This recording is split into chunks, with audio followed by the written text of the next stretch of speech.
Good morning, BASN Academy. Coming up on today's show, a robbery in Old Saybrook turns deadly, an oil spill in Arkansas, and NASA targets an asteroid. All that and more coming up now on the BASN Academy Student News. Today is Tuesday, April 9th, 2013. I'm Bernie Dendler. And I'm Matt McAllister. BASN Academy senior Trey Geisman has been selected as one of 10 finalists in the Hillstead Museum's 2013 Fresh Voices competition for the prestigious Sunken Garden Poetry Festival. Geisman was selected from over 175 entrants. The Sunken Garden Poetry Festival features readings by the nation's most decorated and honored poets. Geisman and the other finalists will read several poems on April 19th to an audience of a few hundred people and judges to select 4 winners of the Fresh Voices contest.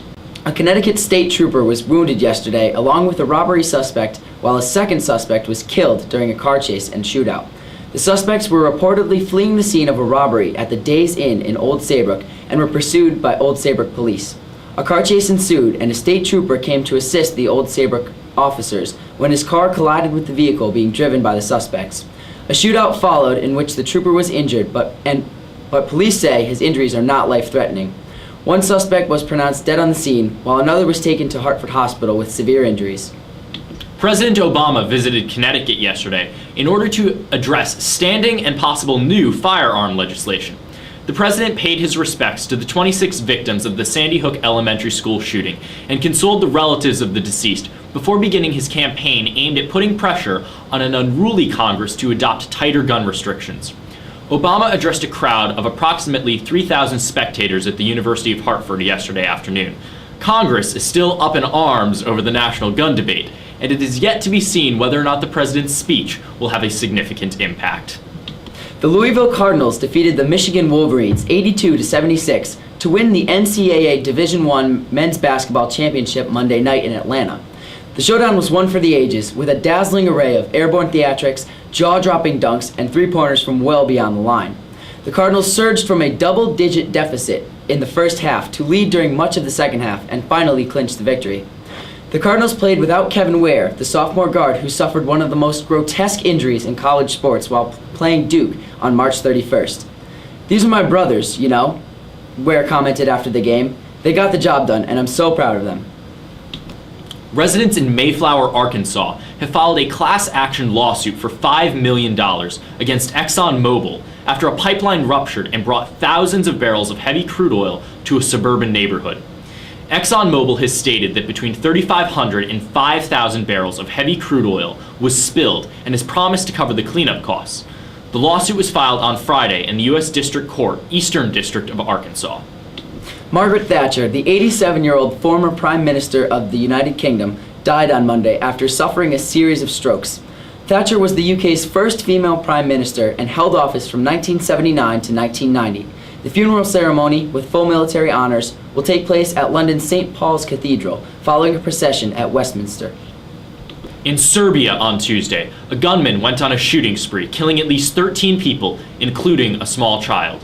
The man, in his late 60s, entered 5 different houses in the town of Velika Ivanka, just 25 miles south of the capital Belgrade, and shot 6 men, 6 women, and 1 child dead. The motive is currently unknown. North Korea is urging foreign tourists and companies in South Korea to evacuate or find shelter because it claims that they are on the verge of nuclear war. However, analysts see a direct attack on Seoul as extremely unlikely, as this warning from North Korea's Asia-Pacific Peace Committee is similar to past threats and is likely an attempt to raise anxiety in foreign capitals. The U.S. Embassy in Seoul reports that its security status is unchanged despite the threats. Americans are increasingly concerned with the potential impacts of global warming, according to a new Gallup poll. 58% of Americans responded that they worry a great deal about global warming. This is up from 51% the year before. 57% of Americans also said that they do believe global warming is the result of human activities.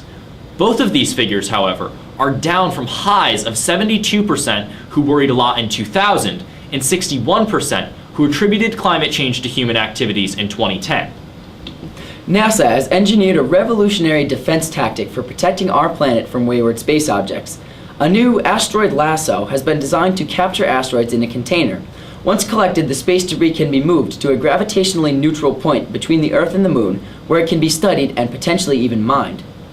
The mission will represent a significant step forward for scientists hoping to study asteroids as well as develop Earth's defense systems against potential threats from outer space.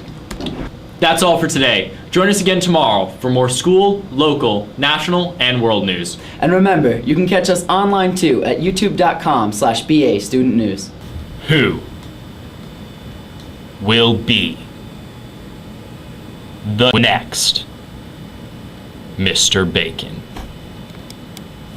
Join us Wednesday, April 10th for Mr. Bacon 2013 in the auditorium at 7 p.m. Tickets are $7 for seniors and $10 for general admission.